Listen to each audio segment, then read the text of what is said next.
Bismillahirrahmanirrahim. Alhamdulillahi rabbil alamin. Wassalatu wassalamu ala al-mab'uthi rahmatan lil alamin. Nabiyyina Muhammadin wa ala alihi wa sahbihi wa man tabi'ahum bi ihsanin ila yaumiddin, amma ba'd. Alhamdulillah, kita masih melanjutkan pelajaran kita dalam mempelajari atau membaca kitab Umdat al-Ahkam dalam cabang ilmu fiqh, khususnya dalam bab al-ibadat. Dan kemarin kita masih dalam kitab at-taharah dan masih dalam pembahasan bab at-tayammum. Bab at-tayammum. Kemarin kita sudah mengambil 2 hadits dari bab at-tayammum. Dan at-tayammum secara bahasa maknanya al-qasdu, memaksudkan. Ya, memaksudkan sesuatu. Kalau secara istilah maka banyak ta'rif, pengertian, definisi yang disebutkan atau yang datang dari banyak ulama. Namun seperti yang kita ucapkan kemarin bahwa dari setiap definisi ini berbeda lafadznya tapi sama maknanya. Inti dari itu semua bahwa tayamum adalah proses di mana seseorang mengusap wajah dan kedua tangannya dengan debu, dengan kaifiat yang khusus dan diniatkan untuk bertaharah. Sama semuanya. Sebagian ulama ada yang mengatakannya bahwa tayamum adalah at-taharah at-turabiyah. Taharah tapi dengan menggunakan apa? Debu. Sama saja. Dan ini adalah ibadah. Disyariatkan oleh Allah Subhanahu wa ta'ala. Dan ini merupakan kekhususan umat Muhammadiyah. Maksudnya umat Nabi Muhammad sallallahu alaihi wasallam. Berbeda dengan umat para nabi dan rasul sebelum beliau alaihimussalatu wassalam. Karena umat-umat sebelumnya mereka juga disyariatkan untuk bertaharah. Tapi mereka hanya disyariatkan untuk bertaharah dengan apa? Dengan menggunakan air. Tidak dengan menggunakan selainnya. Adapun umat Islam, umat Nabi Muhammad SAW, maka diberikan keringanan. Apabila tidak ada air, maka ada jalan keluarnya. Bisa seseorang bertaharah dengan apa? Dengan menggunakan debu. Namanya apa? Tayammum. Dan ibadah ini, amalan ini itu sabit. Datang dari Al-Quran, sunnah, dan ijma' para ulama. Al-Quran masyhur ayat tentang wudu, di mana Allah Subhanahu wa ta'ala berfirman, Ya ayyuhalladzina amanu idza qumtum ila sholati faghsilu wujuhakum wa aydiyakum ilal marafiq wamsahu biru'usikum wa arjulakum ilal ka'bain. Allah Subhanahu wa ta'ala berfirman, wahai sekalian orang-orang beriman, kalau kalian ingin mendirikan salat, maka cucilah wajahmu dan kedua tanganmu sampai ke siku. Kemudian usaplah kepalamu dan cuci kaki. Apa yang disebutkan oleh Allah ini? Kaifiyat wudu. Terdapat di dalamnya pensyariatan wudu. Kemudian kata Allah, wa in kuntum junuban fattahharu. Syariat untuk mandi junub. Lengkap. Ayat tentang taharah dari najis atau hadas yang besar ataupun kecil. Dengan mandi ataupun wudu. Kemudian kata Allah, fa in kuntum marda aw ala safarin aw jaa ahadum minkum minal ghaid aw lamastumun nisa wa lam tajidu ma'an, apa kata Allah? Fatayammamu. Allah sebutkan udzur. Kalau kalian sakit atau sedang bersafar atau di antara kalian ada yang keluar dari apa? Kamar mandi atau menyentuh wanita kemudian dia tidak mendapati air. Berapa udzur di sini? Ada 3. Safar, sakit, kemudian apa? Tidak dapat air. Nah, ada 3 disebutkan. Apa jalan keluarnya? Tidak bisa ini. Dia bersafar. Atau misalnya dia sakit, tidak bisa kena air. Jangankan mandi, wudhu pun tidak bisa. Atau memang sama sekali tidak ada air. Apa jalan keluarnya? Tayamum, pensyariatan tayamum di sini. Di sini intinya. Walam tajidu. Di sini intinya mulai dari wa in kuntum marda au ala safarin au jaa ahadum minkum minal ghaid au lamastumun nisa walam tajidu ma'an. Ini 3. Apa jalan keluarnya? Fatayammamu. Ini dalil dari Al-Qur'an. Adapun dari hadits apa yang kemarin kita bacakan? Dari hadits Imran bin Husain dan Ammar bin Yasir. Hadits Imran bin Husain, Nabi SAW pernah melihat ada seseorang yang menyendiri. Kisahnya ini, Nabi melihat orang ini setelah Nabi salat berjamaah mengimami para sahabat. Dia melihat ada satu orang sahabat yang tidak salat ikut berjamaah dengan beliau dan para sahabat. Kemudian Nabi bertanya kepada lelaki ini, apa yang menghalangimu dari salat berjamaah? Kenapa engkau tidak ikut dengan para sahabat salat berjamaah? Kemudian kata sahabat ini, saya sedang junub, saya tidak dapat air. Nabi sebutkan jalan keluarnya. Bukan kita tidak sholat dan tinggalkan sholat karena tidak ada air. Tapi kata Nabi, alaika bis sa'id. Ya, wajib atasmu untuk bertayamum. Ya, fa innahu yakfik. Karena cukup, tayamum itu cukup bagimu. Maksudnya apa? Sebagai sesuatu yang membuatmu suci. Ya, ini dalil yang pertama. Dan dalil ini sekaligus menunjukkan kepada kita bahwa tayamum bukan hanya disyariatkan untuk mengganti wudu atau bertoharo dari hadas kecil. Juga dia bisa mengganti mandi junub dan bertoharo dari hadas besar. Baik. Faedah yang sempat kita sebutkan tentang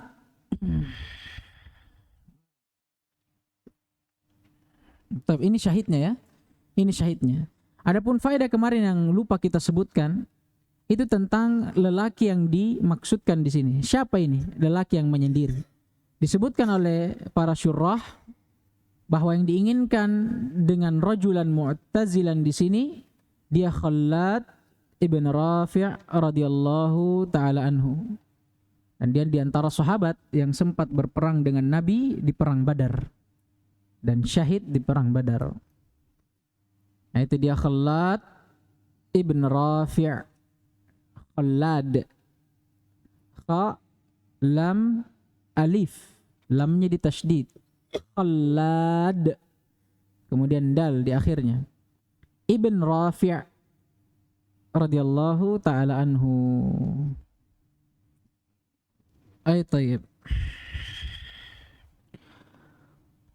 Kemudian hadits berikutnya an Ammar bin Yasir. Hadits Ammar bin Yasir, hadits yang panjang. Syahidnya Ammar bin Yasir dahulu tidak tahu tentang hukum bagaimana seseorang bertayamum dari mandi junub atau dari janabah. Dikisahkan bahwa dia diutus oleh Nabi di suatu perjalanan. Di tengah perjalanan dia sempat junub. Entah bagaimana caranya. Mungkin dia sempat tidur, ihtilam, atau bagaimana tidak disebutkan. Yang jelas dia junub, tapi tidak dapat air. Dikisahkan bahwa dia tidak tahu hukum tayamum dari mandi junub. Tapi dia tahu bahwa tayamum itu bisa mengganti wudu. Maka dia kiaskan, dia berijtihad. Kalau kita bertayamum mengganti wudu, maka bisa juga berarti bertayamum mengganti janabah atau bertaharah dari janabah. Dia kiaskan tata caranya. Kalau wudu atau bertayamum mengganti wudu, kita mengusap anggota wudu, berarti kalau bertayamum dari janabah, kita mengenahkan semua debu kepada seluruh tubuh. Akhirnya dia guling-guling di tanah. Ya guling sampai akhirnya dia meyakini bahwa tanah itu atau debu itu sudah memenuhi badannya. Sampai dia datang ke Nabi SAW. Dan Nabi SAW kaget melihat Ammar bin Yasir. Ya. Dan Nabi menjelaskan bahwa perbuatan Ammar bin Yasir ini keliru. Tapi bukan dengan memvonis Ammar bin Yasir bahwa dia keliru. Tapi Nabi langsung menyebutkan jalan keluarnya. Kata Nabi SAW, innama yakfik antakula biyadika hakada. Sebenarnya kalau engkau mau tadi, cukup bagimu untuk melakukan seperti ini. Kemudian Nabi lakukan. Daraba yadahu aw yadaihi al-ard. Kemudian beliau menepuk tangannya ke tanah. Ya. Kemudian darbatan wahida, satu kali tepukan karena ada masalah nanti di sini. Kemudian beliau mengusapnya kedua tangannya. Untuk apa ini? Menghilangkan sebahagian debu. Kemudian sisanya beliau menggunakan untuk bertayamum dengan mengusap tangan dan wajahnya. Syahidnya sama, bahwa tayamum disyariatkan dan tayamum juga bisa menggantikan mandi junub. Bisa dipakai bertahara dari janabah, bukan hanya wudu. Karena boleh jadi orang bilang, yang saya tahu itu janabah hanya wudu. Karena kan Allah bawakan tayamum itu hanya wudu. Karena kan yang Allah bawakan dalam ayat apa? Tentang wudu. Tapi ini dalilnya. Nah ini dalilnya. Baik. Sekarang kita masuk ke hadits setelahnya. Dan nanti kita tutup dengan masalah-masalah ya, yang banyak dipertanyakan soal tayamum. Hadits yang berikutnya, dan ini hadits terakhir dalam bab tayamum. An Jabir bin Abdullah radhiyallahu taala anhuma anna Nabiy sallallahu alaihi wasallam qaal u'titu khamsan lam yu'tahunna ahadun minal anbiya'i qabli. Kata Nabi sallallahu alaihi wasallam dari Jabir bin Abdullah radhiyallahu taala anhuma, bahwasanya Nabi sallallahu alaihi wasallam pernah bersabda, u'titu khamsan, aku diberi 5 perkara, lam yu'tahunna ahadun minal anbiya'i qabli, yang 5 perkara ini belum pernah diberikan kepada para nabi sebelumku, hanya Nabi sallallahu alaihi wasallam. Berarti ini merupakan apa? Khasaisun Nabi, kekhususan Nabi dan keistimewaan Nabi SAW dari Allah Subhanahu wa taala dari nabi-nabi yang lainnya. Apa itu? Yang pertama kata beliau, nusirtu birru'bi masirata syahr.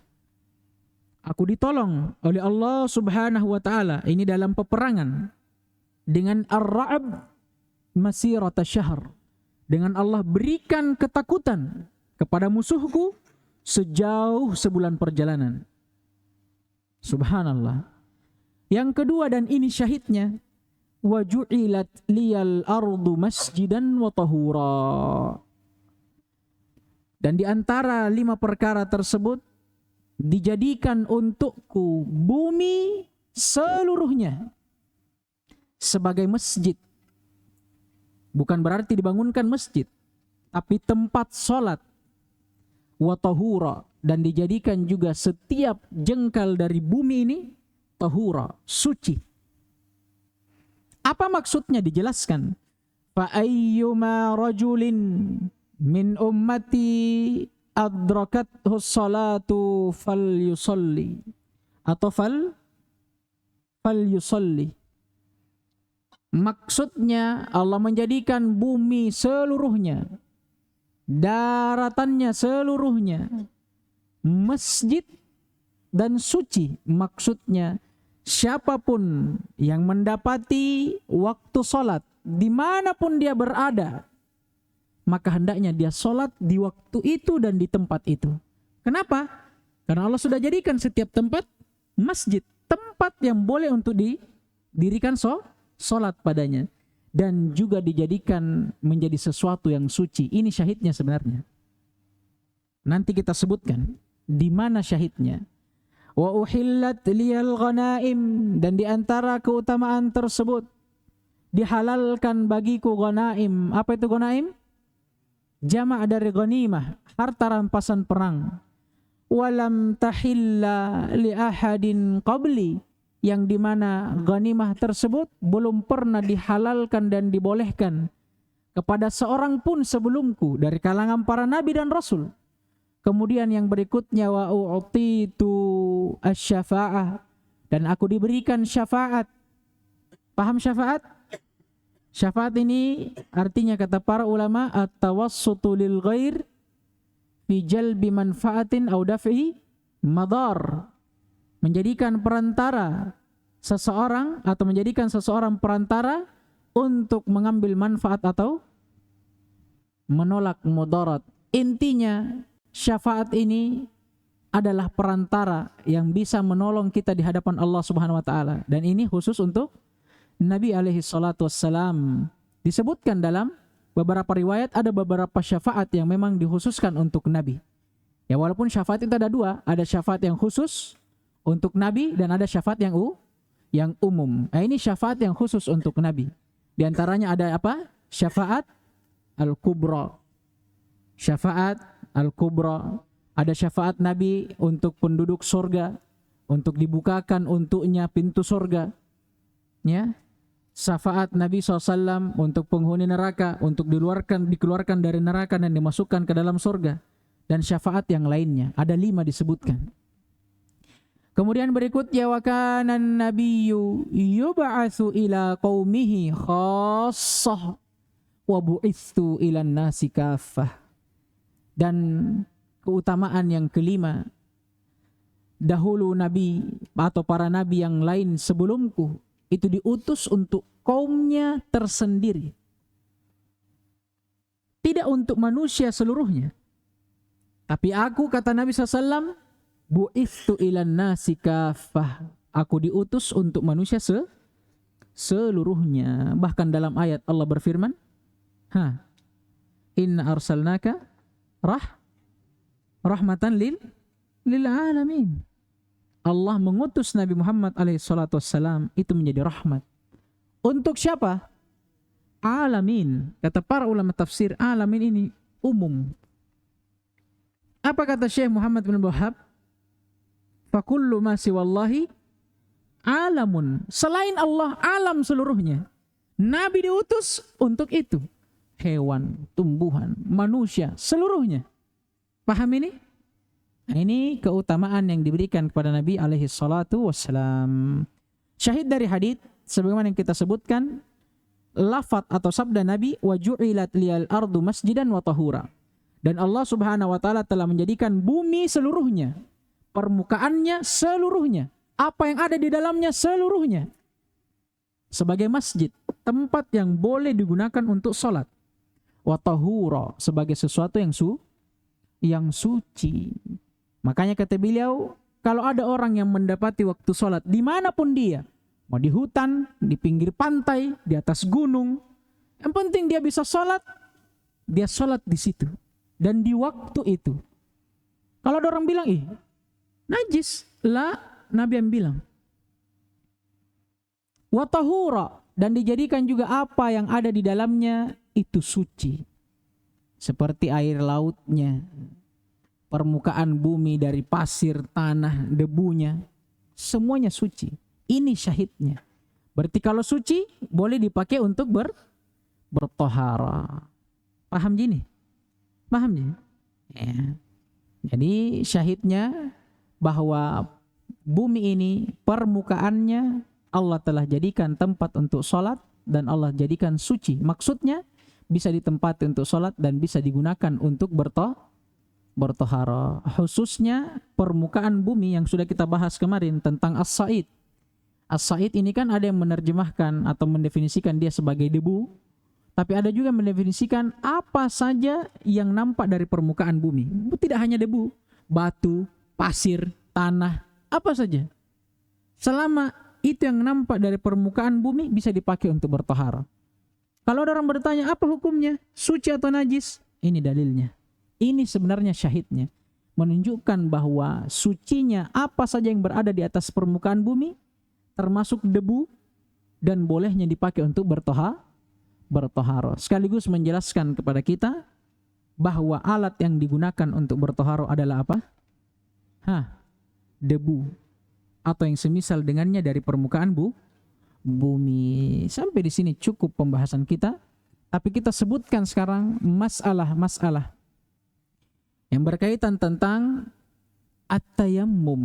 Yang berkaitan tentang at-tayammum. Masalah yang pertama tentang as-sa'id. Apa sebenarnya itu as-sa'id? Dalam hadits apalagi Imran ibn Husain, alaika bis-sa'id. Ya, wajib bagimu as-sa'id. Apa ini as-sa'id? Disebutkan banyak ta'rifat, pengertian tentang as-sa'id. Tapi di antara pengertian tersebut itu tidak lepas dari dua hal. Yang pertama ada yang mengatakan as-sa'id wajhul ard, permukaan bumi. Turaban kana au ghairihi au ghairah. Baik permukaan bumi itu berupa debu atau selainnya. Pasirkah, batukah, tanahkah, apa saja. Ini pendapat yang pertama. Dan pendapat yang kedua ada yang mengkhususkannya sebagai turab. Tidak semua permukaan bumi, tapi khusus debu saja yang diinginkan di situ. Paham ini? Ini. Dan yang rajih wallahu taala alam, pendapat yang pertama. Pendapat yang lebih umum bahwa sa'id yang diinginkan apa saja permukaan bumi. Apa saja yang nampak dari permukaan bumi, mau dia batu kah, tanah kah, atau misalnya ada tembok, bisa kita pakai bertayamum. Ya, mau itu debu atau tidak.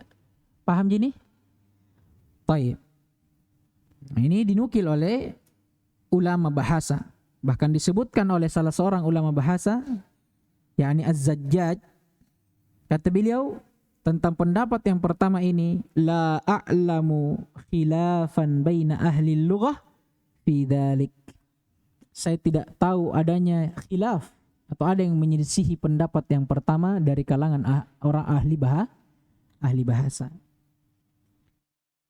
Baik.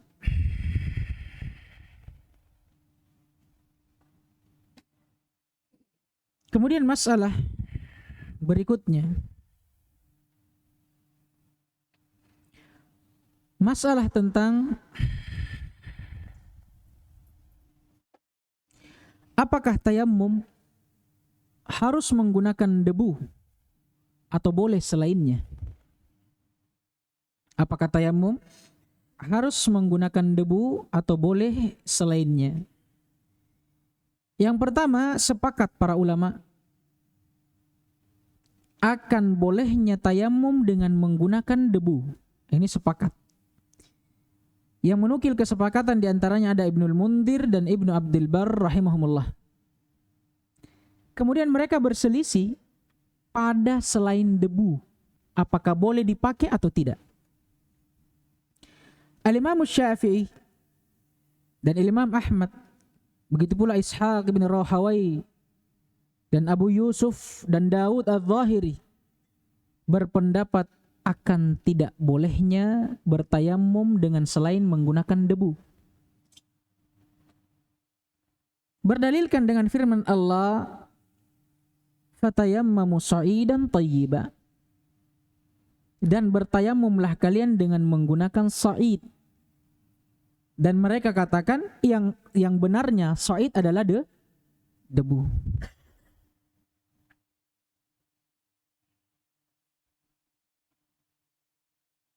Baik. Kemudian pendapat yang kedua, pendapat orang-orang Hanafiyah dan Malikiyah akan bolehnya bertayamum akan bolehnya bertayamum dengan selain debu. Dengan selain debu.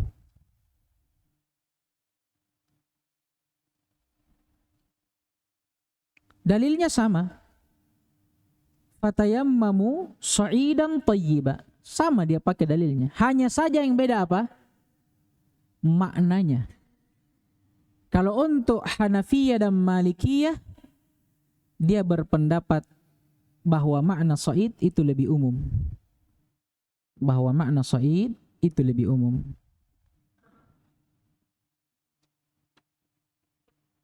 Dan juga sabda Nabi alaihi salatu wassalam yang kita baca barusan, wa ju'ilat liyal ardu masjidan wa tahura. Dan Allah Subhanahu wa taala telah menjadikan untukku bumi ini seluruhnya, permukaannya seluruhnya sebagai tempat untuk salat dan sesuatu yang suci dan mensucikan. Maka kata orang-orang yang berpendapat dengan pendapat ini, setiap tempat yang syah digunakan untuk salat, maka boleh juga digunakan untuk bertaharah. Karena Nabi yang bilang. Dan begitu pula diriwayatkan bahwa Nabi alaihi salatu wassalam dahulu di perang Tabuk,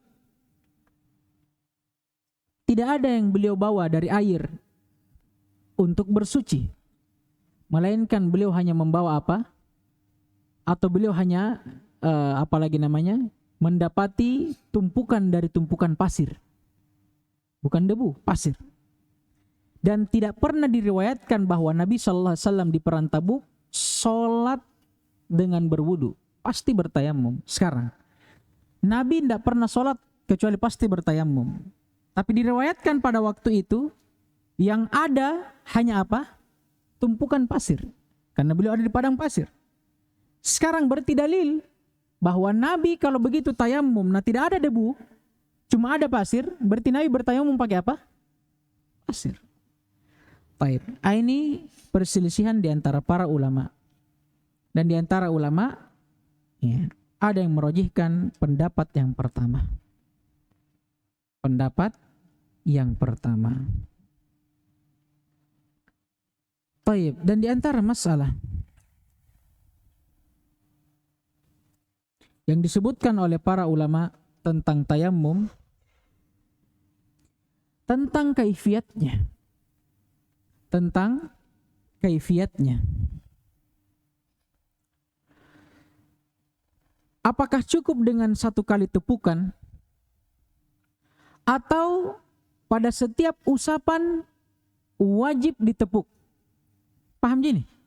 Berapa kali kita mengusap dalam tayammum? 2. Wajah dengan kedua telapak tangan. Nah sekarang, apakah kita tepuk mengambil debu satu kali untuk kedua usapan, atau masing-masing usapan satu kali tepukan? Berselisih para ulama. Maka pendapat yang pertama adalah pendapat Al-Imam Syafi'i dan selainnya. Beliau berpendapat akan wajibnya menepuk 2 kali. Dan untuk setiap usapan 1 kali tepukan. Ya. Paham ini? Wajibnya menepuk 2 kali. Yang dimana setiap kali tepukan itu untuk 1 kali usapan. Kan ini mengusapnya tidak harus 3 kali. 1 kali aja orang kalau tayamum. Tidak seperti wudu. Ya, anggota wudu bisa diusap 3 kali. Atau bisa dicuci 3 kali. Ini tidak. 1 kali saja. Nah, ini pendapat Al-Imam Syafi'i. Kemudian ini menyelisihi pendapat jumhur.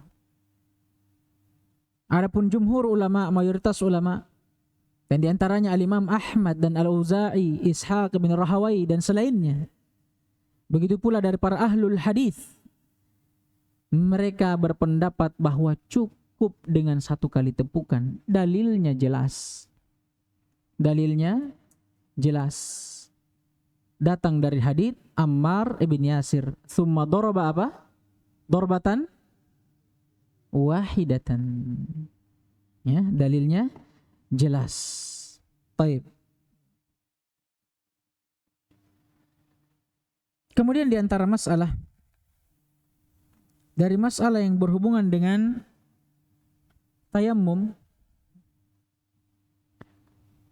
di dalam kita menepuk atau pada saat kita menepuk debu, tanah, pasir, batu dan selainnya. Di dalam hadits Ammar ibn Yasir, beliau apa? Sebelum mengusap beliau usap dulu, hilangkan dulu sebagian debu yang ada di tangannya. Kata beliau di sini, "Tsumma masaha shimala 'alal yamin." Di sebahagian riwayat,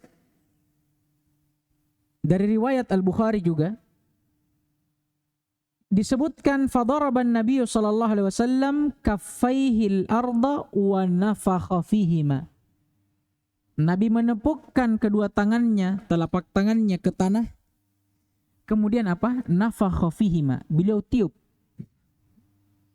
Di sebahagian riwayat. Sekarang apa hukumnya? Kalau orang bertanya, kenapa harus ditiup? Justru nanti hilang debunya. Kita kan mau tayamum pakai debu, tapi kenapa ditiup? Nanti hilang debunya. Dan apa hukumnya sebenarnya? Para ulama berselisih, ada yang berpendapat akan sunnahnya. Sebenarnya mereka tidak berselisih di dalam hukumnya. Hanya mereka berbeda dalam alasannya saja. Ya, mereka semua berpendapat akan sunnahnya, tapi masing-masing punya alasan. Yang pertama adalah ucapan Abu Hanifah, Malik, dan Sufyan ats-Tsauri rahimahumullah. Mereka mengatakan itu sunnah. Kenapa? Maksud dari ditiupnya debu itu sebelum mengusap ke anggota tayammum itu untuk menghilangkan debu yang berada di tangan. Karena mereka berpendapat tidak dipersyaratkan harus ada debu di tangan. Tapi cukup kita menepuk, mau ada atau tidak ada debu, boleh kita tayammum. Makanya kalau ada, kita hilangkan. Karena tidak dipersyaratkan adanya debu untuk bertayammum menurut mereka. Pendapat yang kedua sama, sunnah juga, tapi alasannya yang berbeda. Alasan pendapat yang kedua itu untuk menghilangkan debu-debu yang kasar. Ya, debu-debu yang kasar atau debu yang berlebihan. Kan kalau kita menepuk biasa, itu kan banyak yang naik. Ya. Nah, yang dipakai untuk bertayamum itu tidak semuanya. Cukup sedikit dari debu saja. Maka untuk menghilangkan kadar debu yang berlebihan, kita tiup atau kita usap. Baru kita gunakan. Dan pendapat ini adalah pendapat Al-Imam Syafi'i dan Ishaq ibn Rahawai. Dan yang benar wallahu ta'ala alam yang kedua. Karena ini ikut dengan pendapat yang pertama tadi. Masalah yang pertama tentang apakah tayamum harus pakai debu atau tidak. Yang benarnya yang mana? Harus pakai debu tuh. Yang pertama tadi kan, harus pakai debu. Maka kalau begitu, ya tetap dipersyaratkan adanya debu dalam tayammum. Maka hukum meniup setelah kita menepuk itu sunnah dengan maksud meniup kalau apa? Kalau ada lebih dari debu yang digunakan. Baik. Kemudian di antara masalah yang masyhur juga tentang at-tartib. Tertib di dalam tayammum, apakah tangan dulu ataukah wajah dulu? Ya. Masalahnya dalam hadits Ammar bin Yasir, dia datang dengan apa? Zahir kaffai dulu. Kemudian baru datang apa? Wajah. Menunjukkan bahwa yang mana yang duluan? Kedua tangan dulu. Baru muka. Sekarang dibalas, dibantah. Bagaimana dengan ayat? Kalau ayat Allah mulai dengan apa? Wajah dulu. Famsahu biwujuhikum wa aidikum. Yang mana yang benar? Berselisih para ulama. Tapi yang benarnya wallahu ta'ala alam adalah pendapat yang mendahulukan wajah. Kenapa? Karena jelas dalilnya Al-Quran. Terus bagaimana kita jawab hadits Ammar bin Yasir? Kita jawab bahwa pengatafan di sini itu tidak mengharuskan tartib, karena ataf di sini menggunakan waw. Andai kata dia pakai fa atau summa, itu kan ataf menunjukkan akan tartib wajibnya berurutan. Tapi ini tidak. Dan di riwayat yang lainnya juga dijelaskan. Bahkan tidak ada satupun riwayat kecuali pasti menjelaskan bahwa Nabi mengusap wajahnya terlebih dahulu, kemudian tangannya. Kalau kita dibantah balik, ayat juga begitu. Ayat juga begitu, pakai waw, bukan pakai fa, bukan summa. Apa kata Allah? Famsahu bi wujuhikum wa aidikum. Orang bantah juga, kalau saya mau dahulukan tangan, kan tidak harus tertib. Karena kalian juga bantah ini hadisnya Ammar bin Yasir. Ada bantahan lainnya, hadits Nabi SAW. Kata Nabi SAW, "Fabda'u bima bada Allahu bihi." Ini tentang ayat Safa dan Marwah. Tatkala Nabi berhaji dan Nabi beranjak dan selesai dari sa'inya di Safa dan Marwah, disebutkan dalam hadis. Tatkala Nabi turun dari Marwah atau dari Safa, Nabi membaca firman Allah Subhanahu wa taala, "Inna Safa wal Marwata min sya'airillah." Sungguh Safa dan Marwah termasuk dari syiar-syiar Allah. Maksudnya apa? Dalam berhaji. Kan dia termasuk salah satu ibadah dan rukun haji. Ya. Kemudian Nabi membaca, "Ibda'u bima bada Allah bihi." Mulailah dengan apa yang Allah mulai dengannya. Kalau orang bertanya, Safa dan Marwah, yang mana duluan? Apakah Safa ke Marwah dulu atau Marwah ke Safa?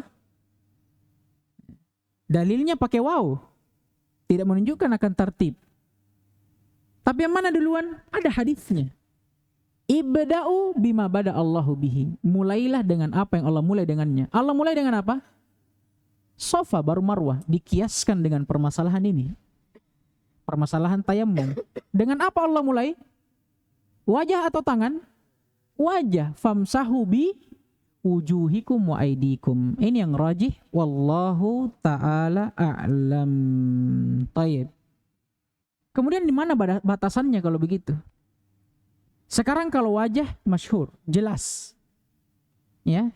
Dari awal tempat tumbuhnya rambut. Kalau di atas, dari awal rambut kita ini. Kalau di bawah, sampai di sini. Di bawah dagu ini. Ya kan? Di mana tempat tumbuh jenggot tak? Di situ. Ya. Nah, kemudian kalau di samping, 2 tulang telinga ini. Ini wajah ini. Ini ada ini yang keluar, ini wajah. Yang jelasnya kata para ulama, wajah ini apa yang dilihat oleh orang dari depan. Itu wajah. Nah, sekarang yang berselisih di tangan. Sampai di mana tangan ini? Masalahnya dalam ayat wudu, apa kata Allah? Faksilu wujuhakum wa aidiakum ilal marafiq. Allah bilang cuci tangan itu sampai ke siku dalam wudu. Tapi pas begitu Allah masuk ke dalam tayammum, Allah hanya bilang apa? Famsahu biwujuhikum wa aidikum. Hanya mengatakan mengusap tangan. Berselisih para ulama. Sampai di mana diusap? Apakah kita kiaskan ke wudu? Ada sebagian ulama yang berpendapat dengan itu dan berdalilkan dengan ayat wudu. Atau apakah ada batasan tertentu? Ada. Sebagian ulama berpendapat, dan ini yang rojihnya, wallahu ta'ala alam, bahwa yang diinginkan batas tangan dalam tayammum itu sampai di pergelangan tangan. Namanya apa ini kemarin? Al-ku'. Ku' namanya nih. Ini pergelangan tangan. Apa dalilnya? Ya dalilnya asal. Asal dari kata tangan itu yad. Yang diinginkan dengannya apa? Al-kaf, telapak tangan. Jadi asal dari kata yad itu yang diinginkan dengannya al-kaf. Kalau disebutkan apapun, ayat, hadis, yad, Tangan yang diinginkan apa? Ini, telapak. Al-kaf.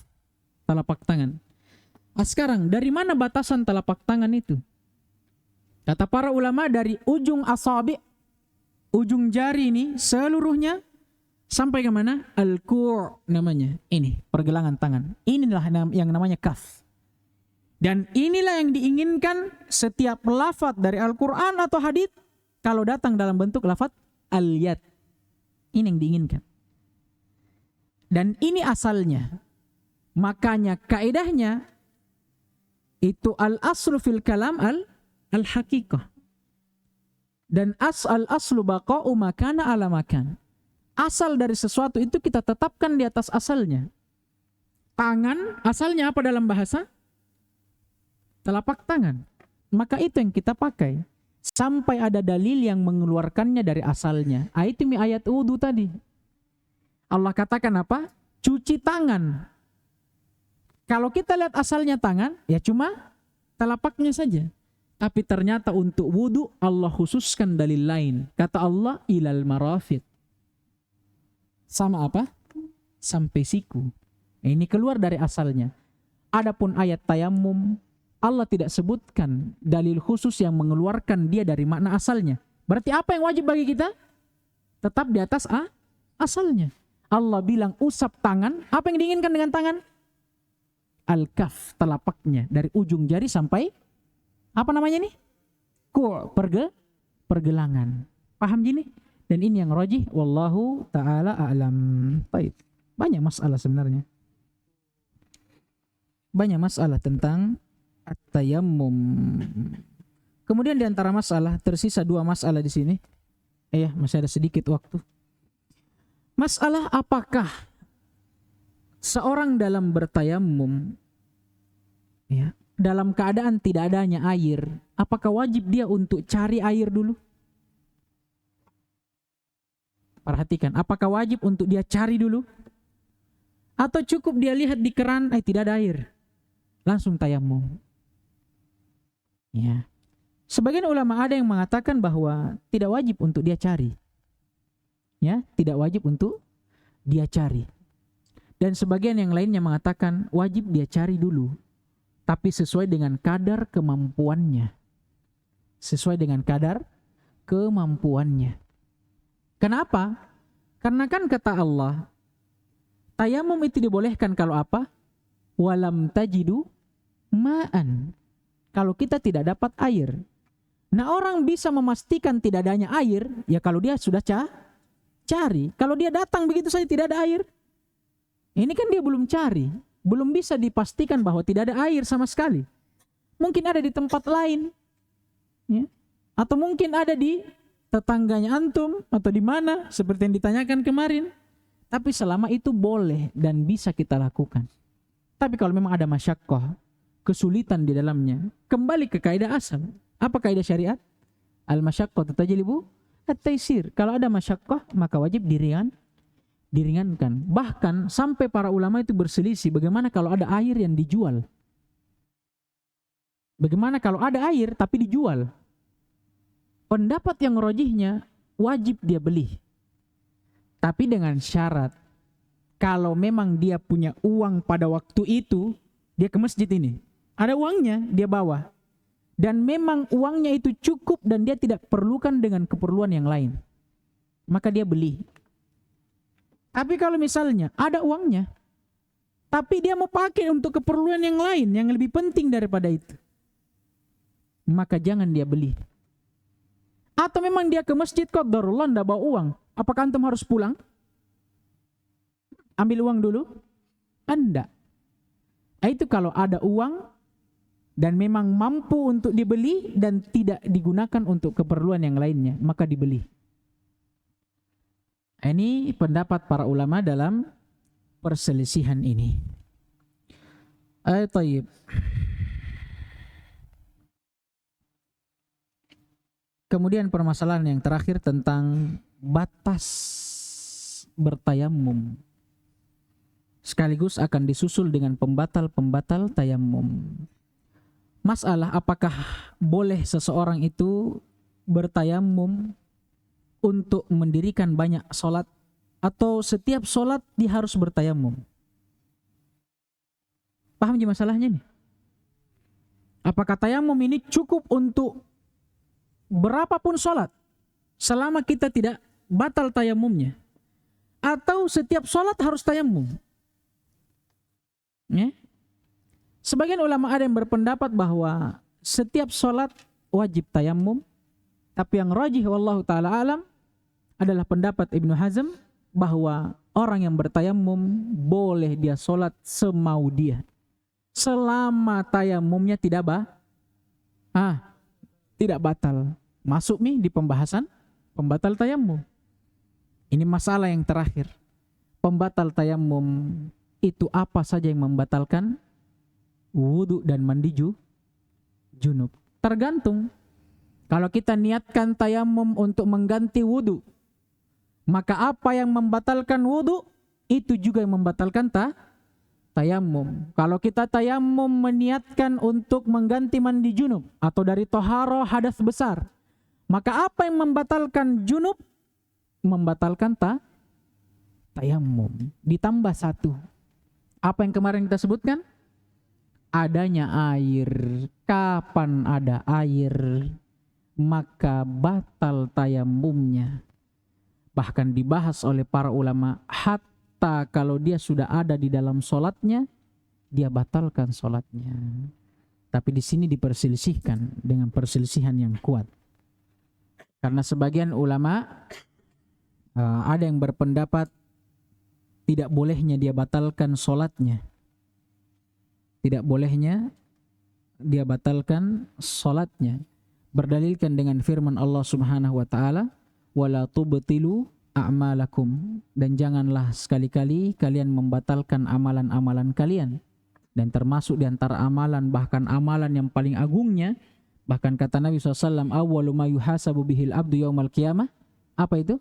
As-shalah. Ini dalilnya. Tapi pendapat yang lainnya, dia mengatakan batal. Kenapa? Karena syarat sholat toharo, imma dengan wudu atau tayamum kalau tidak mampu wudu. Hanya saja tayamum ini hukumnya badal, pengganti. Dia boleh dipakai kalau tidak ada apa? Tidak ada air, tidak ada hukum asalnya yang dia gantikan. Berarti pemahaman kebalikannya, kalau ada hukum asalnya, boleh tidak dipakai badal? Tidak boleh. Paham ini? Iya. Sama orang yang hidup, masih hidup, tapi dia bilang gantikan ke haji, badalkan saya haji. Bisa ndak? La, karena badal itu boleh dipakai kalau tidak ada apa? Tidak ada mubdal minhunya, tidak ada hukum asalnya. Tidak ada hukum asalnya. Paham gini? Ya, dan wallahu ta'ala alam, yang dirajihkan oleh para ulama pendapat yang kedua, ya, yang mewajibkan membatalkan salat. Baik. Cukup sampai di sini ya. Dan hari ini kita hanya ambil satu hadits.